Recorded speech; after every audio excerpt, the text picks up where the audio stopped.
35-нче бистәдәге Дулкын бассейнының бош торганы юк, балалар да, өлкәннәр дә еш килә. Бүген исә Созвездие Йылдызлык шәһәр яны лагерында ял итүчеләрне йөзәргә алып килделәр. Сегодня у нас часть детей посещает наш новый замечательный бассейн Дулкын. Поездка организована у нас в этом году впервые. Мы, так сказать, начинаем вывозить детей в бассейн. Очень благодарим Управление по делам молодежи за возможность выехать и показать новый бассейн детям.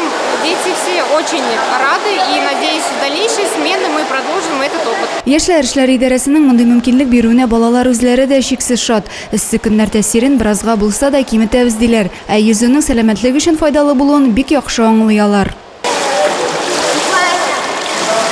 Водичка классная, погода шикарная. Спасибо лагерю за организацию поездки в бассейн.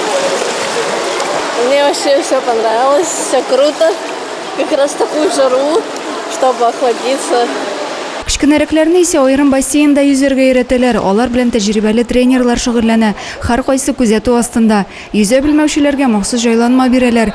Көн буе лагерда кояш астында булган балалар рәхәтләнеп бассейнда йөзде, күңел ачты. Зәйнең калган шәһәр яны лагерьларында ял итүчеләрне дә йөзәргә алып килү планлаштырылган. Адилә Борханова, Юлия Казамарова, Зәй хәбәрләре.